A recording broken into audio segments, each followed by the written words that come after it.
Airport پہ منگنی ٹوٹ گئی، جو منگنی 4 سال چلی تھی ایئرپورٹ پہ ٹوٹ گئی۔ کہتے ہیں نا لگی بے قدراں نال یاری تے ٹوٹ گئی تڑک کر کے۔ سدرا جب میٹرک میں پڑھ رہی تھی تو اس کی منگنی اس کے چاچا کے بیٹا ساتھ کر دی۔ اس کے چاچا کا بیٹا جو فیصل ہے، کچھ دن بعد منگنی کے وہ دبئی آ گیا کمانے کے لیے، اور یہاں پہ جب آیا تو پہلے تو فون پہ سدرا سے بات رہی، وہ اپنے تایا کے فون پہ بات کرتا، سدرا سے بات ہو جاتی تھی فون پہ، لیکن 2 سال بعد نا وہ بات چیت ختم ہو گئی بالکل۔ اب وہ 4 سال پورے کرنے کے بعد پاکستان آ رہا۔ جب پاکستان پہنچا تو فیصل کے ماں باپ نے ٹیوٹا بک کرایا کہ سب لوگ بیٹھ کے چلے جائیں گے، فیصل کے بہن بھائی ماں باپ سب بیٹھ گئے ٹیوٹا میں۔ ادھر سدرا کے ماں باپ بہن بھائی ان کو بھی بلا لیا، سدرا بھی آ گئی، سب چلے گئے ایئرپورٹ پہ لینے کے لیے۔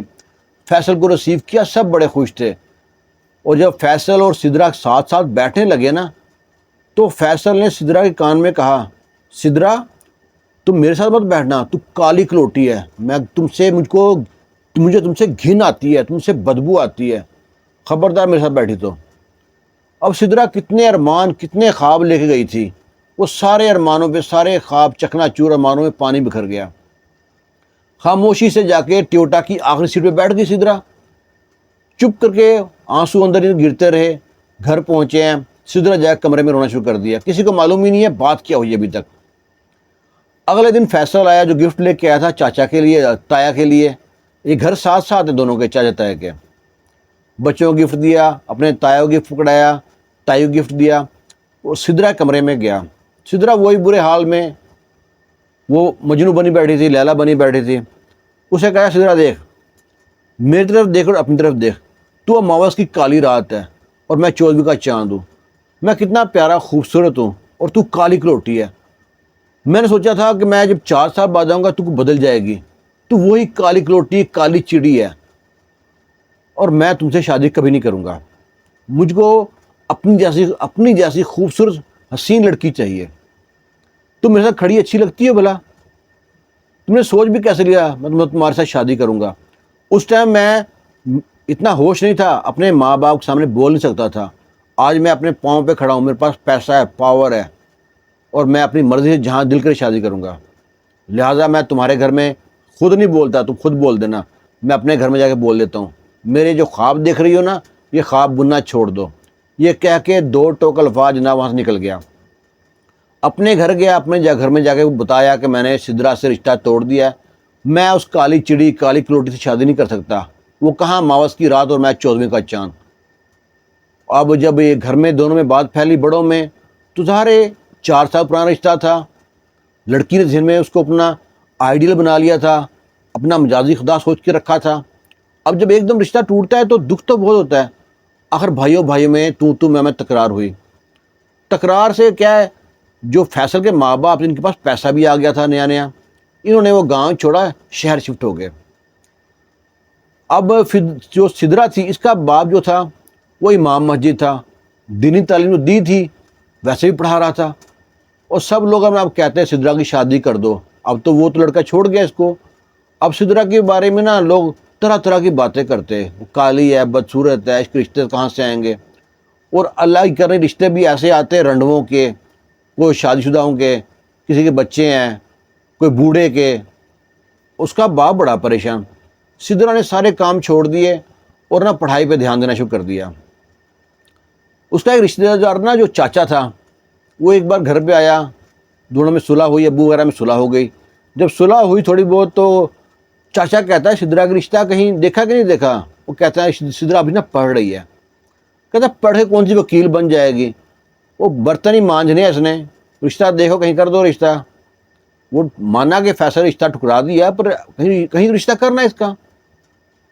اب سدرا کے بات میں نا اپنے چاچا کی بات نا پھانس کی طرح چپ گئی کہ کون سی وکیل بن جائے گی۔ سدرا نے سوچا ہے وکیل کون سی بڑی چیز ہے، میں بن کے دکھاؤں گی۔ اس نے دن رات ایک کر دیا، پڑھتی، غریب بھی تھی۔ جب تک وہ پڑھتی رہتی نا، اس کا باپ اپنی بیٹی کے پاس بیٹھا رہتا، جاگتا رہتا۔ سدرا ساری رات پڑھ رہی ہے تو باپ ساری رات پاس بیٹھا ہے، وہ پاس بیٹھ قرآن پاک پڑھتا۔ اگر سدرا نے وہ دن بھی آ گیا، وکیل بن گئی، سدرا بڑی خوش۔ سدرا کو ایسا لگا اس نے دنیا جیت لی ہے۔ کیوں؟ اس کے تائے کی بات کی پھانس تک چپ گئی تھی، چاچا کی بات پھانس تک چپ گئی تھی۔ اب کچھ دن اور گزرے تو ایک فنکشن تھا شادی کا، سدرا اپنے ماں باپ کے ساتھ فنکشن پہ گئی ہوئی تھی، تو وہاں پہ جو اس کا منگیتر تھا پہلا، فیصل، وہ بھی آیا ہوا تھا شادی فنکشن پہ۔ اس نے سدرا کو دیکھا ہے، دور سے ہاتھ کا اشارہ کیا ہے اور اپنی بیوی کو ساتھ لے کے آ گیا۔ کہتا ہے اپنی بیوی کو تعارف کراتا ہے کہ یہ میری تائے کی بیٹی ہے، اس کا نام سدرا ہے، اور اپنی سدرا سے کہتا ہے یہ دیکھ میری بیوی ہے، دیکھ میرے ساتھ کھڑی کتنی پیاری لگتی ہے لگتا نہیں چاند اور چکوری کھڑے ہیں، اور تو وہی کالی کلوٹی، اور تو نے دیکھ ڈریس کیسا پہنا ہوا ہے، اپنے رنگ کے مطابق ڈریس پہنا ہوا ہے، تم نظر آتی لوگوں کو۔ وہاں بھی اپنی بیوی کے سامنے نا سدرا کو ٹون کرتا رہا۔ سدرا کو بڑا دکھ ہوا، وہ کہتا ہے سدرا شادی کی نہیں کی؟ کہتے نہیں میں پڑھائی کر رہی ہوں، میں ابھی وکیل بن گئی ہوں۔ کہتا وکیل بن گئی کون سی بڑی بات ہے، بڑا تو جج بن گئی ہے۔ اب پہلے چاچا نے کہا تھا کون سی وکیل بن جائے گی، اب جب اس فیصل نے کہا نا وکیل ہی بنی ہے نا، کون سی جج بن گئی ہے۔ سدرا نے سوچ لیا میں جج بنوں گی۔ گھر میں آ کے نا اللہ تعالیٰ سے شکوہ کرتی، اللہ تعالیٰ تیری اتنی پیاری خوبصورت دنیا ہے، تو نے سب کو چھوڑ کے مجھ کو اتنا کالا کلوٹا کیوں بنایا ہے؟ اللہ سے شکوہ نہیں بنتا، اور شکوہ کرتی۔ اور نہ پڑھائی کے پہ اس کا نا باپ کہتا ہے بھائی بیٹی کہتی ہے میں نے ابو سے کہ میں نا جج بننا چاہتی ہوں۔ باپ نے ساتھ پورا سپورٹ کیا، باپ نے پڑھائی پہ جتنا خرچہ کرتا رہا، اس کے غریب آدمی تھا، سدرا محنت کرتی رہی۔ جتنے رشتہ دار سب مخالف ہو گئے کہ ہاں پورے خاندان میں یہ ایک رہ گئی پڑھنے والی لڑکی، پورے خاندان میں لڑکا تو پڑھا نہیں ہے، یہ پڑھے کون سا تیر مار لے گی، ہر ایک باتیں کرتا، خام خواہ مخالف بن گئے سدرا کے۔ صرف اکیلا سدرا کا باپ اس کے سپورٹ میں تھا۔ آخر وہ دن بھی آ گیا، سدرا سول جج بن گئی۔ سدرا جب سول جج بنی ہے، پروٹوکول ملا، گاڑی ملی، اس کو گھر مل گیا، نوکر چاکر مل گئے۔ سدرا جب وہ اپنے گھر میں شفٹ ہوئی، اپنے ماں باپ کو سب کو گھر میں شفٹ کر دیا، اس وقت سدرا پہ جا کے راز کھلتا ہے۔ سدرا کا باپ بتاتا ہے کہ جس گھر میں ہم رہ رہے تھے نا، وہ گھر میں بیچ چکا تھا تمہاری پڑھائی کی خاطر۔ سدرا کی آنکھوں میں آنسو تھے اور سدرا کے باپ کی آنکھوں میں آنسو تھے، دونوں کی آنکھوں میں خوشی کے اور غم کے آنسو تھے۔ آخر وہ نا بڑی خوش ہوتی ہے کہ مجھے میرے باپ نے میرے اوپر اتنا خرچہ کیا، جج بن گئی، پروٹوکول، گاڑی اس کی جھنڈے والی۔ آخر وہ ایک دن اس کے پاس کیس آتا ہے، تو اس کا جو منشی ہے کہتا ہے میڈم ایک کیس ہے، ایک عورت پہ تشدد کیا گیا بہت زیادہ، وہ کہتا ہے پیش کرو۔ لو جی، جب اس عورت کو لے کے آئے گئے تو سدرا نے غور سے دیکھا تو وہ اس کا جو کزن فیصل ہے اس کی بیوی تھی۔ اب سدرا حیران پریشان، اور اس نے فوراً سدرا کو پہچان لیا، کیونکہ سدرا تو کالی کلوٹی تھی، کالا رنگ ایسا ہے یہ بدلتا نہیں ہے۔ اس نے پہچان لی سدرا کو فوراً۔ سدرا نے پوچھا کیا معاملہ ہے، وہ دیکھو کہتی ہے آپ تو کچھ پتہ ہی ہے نا، آپ کا کزن کتنا مغرور ہے، اس میں کتنا تکبر ہے، ان کے پاس پیسے کے آگے ہیں، وہ انسان کو انسان نہیں سمجھتے، کسی بات پہ بحث ہو جاتی ہے جہاں اٹھاتا ہے۔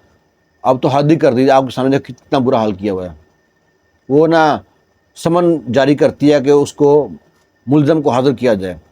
لو یہ اگلی پیشی پہ وہ بھی آ جاتا ہے۔ اس سے نہیں معلوم ہوتا کہ وہاں پہ جج ہے سدرا ہے۔ اب جب دیکھتا ہے اندر جا کے سدرا جج لگی ہوئی ہے، اس کے تو طوطے گم جناب، وہیں پہ سمجھ گیا کہ آج تمہیں سزا ہو کے رہے گی۔ سدرا نے کہا دیکھو تم نے اس کو مارا، کتنا تشدد کیا، جان لیوا تشدد کیا، تم پہ یہ دفعہ لگے گی، وہ والی دفعہ لگے گی، اور تم اتنے سال کے اندر چلے جاؤ گے۔ اب نا وہ اس کے ماں باپ، لڑکی کے ماں باپ سب کو بٹھایا، اگر سمجھو کہ شرمندہ ہیں فیصل بھی، اور وہ بھی اس کے ماں باپ بھی، سدرا کے چاچا چاچی۔ سدرا نے سب کو سمجھایا، آخر ان کی صلح کرا دی، اور صلح اس شرط پہ کرائی کہ جو ان کی کوٹھی بنوائی ہے نا وہ اس لڑکی کے نام پہ کرو، تاکہ لڑکی کو کبھی ٹارچر نہ کرو، اور کچھ بھی ہو جائے تو لڑکی کی کوٹھی آپ کو خالی کرنی پڑے گی، اور اس کے نام پہ اتنا بینک بیلنس کر دو۔ وہ بڑے شرمندہ تھے کہ جس سدرا کو ٹھکرایا تھا آج وہ جج بن گئی ہے۔ اس دن سدرا کو اپنی جتنی بھی پڑھائی تھی سب پہ فخر ہوا، اور بڑی خوش، اور کہتی ہے اللہ تیرا لاکھ لاکھ شکر ہے، اللہ تم نے کالا بنایا ہے۔ اس دن اللہ کا شکر ادا کرتی ہے۔ ہم لوگوں کو پتہ نہیں ہوتا، اللہ کی مصلحت ہم سمجھتے ہی نہیں ہیں۔ وہ اللہ کا شکر ادا کرتی ہے، اللہ اگر آج میں کالی نہ ہوتی، گوری ہوتی نا، تو میں فیصل کی بیوی ہوتی، آج جس طرح اس نے اپنی بیوی کو مارا ہے شاید مجھ کو مار کے کسی جج کے سامنے پیش کیا ہوتا۔ اللہ تعالیٰ میں تیری مصلحت کو میں نہیں سمجھ سکی، میں اپنے اس شکوے پہ معافی مانگتی ہوں کہ مجھے تو اللہ شکر ادا کر تجھے کالا بنایا، لاکھ لاکھ شکر ادا کرتی ہوں۔ گھر میں جا کے شکرانے کے نفل پڑھوں گی، گھر میں آ کے اپنے ابو کو بتاتی ہے، سارے گھر والوں کو بتاتی ہے۔ اب سدرا کا نام بدل کے نا سدرا انوار بھٹی ہو گیا ہے۔ اب انوار بھٹی وہ بھی ایک جج ہے جناب، سدرا کی جج کی شادی ہوتی ہے جج کے ساتھ۔ وقت جب بدلتا ہے نا پتہ بھی نہیں چلتا، مشکلوں کا جب وقت ہوتا ہے نا مصیبت میں وہ بھولتا نہیں ہے، وہ بہت لمبا ہوتا ہے۔ جب ہم تکلیف میں ہوتے ہیں، غربت میں ہوتے ہیں، کسی پریشانی میں ہوتے ہیں، اس سے ہماری کوئی مدد نہیں کرتا، لیکن اللہ تعالیٰ پہ ہمارا یہ یقین ہے نا وہ کامل ہونا چاہیے۔ جو ہی وقت بدلا سدرا کا، سدرا جج بن گئی، اچھا رشتہ بھی ہو گیا، پروٹوکول بھی ہے، جھنڈے والی گاڑی بھی ہے، نوکر چاکر بھی ہیں، عزت بھی ہے معاشرے میں۔ کبھی بھی اپنی کسی کمی پہ نا شکوہ مت کرو، ہو سکتا ہے وہ کل کو آپ کی خوبی بن جائے۔ یہ کہانی تھی سرگودا کی سول جج سدرا انوار بھٹی کی۔ اگر کہانی میں آپ کو کہیں بھی صداقت لگے، اچھی لگے، تو اپنے گروپ میں دوست احباب میں شیئر کیجئے گا، اور آپ کے پاس کوئی کہانی ہو تو ہمارے ساتھ شیئر کیجئے گا۔ خوش رہیں، شاد رہیں، آباد رہیں۔ اللہ حافظ۔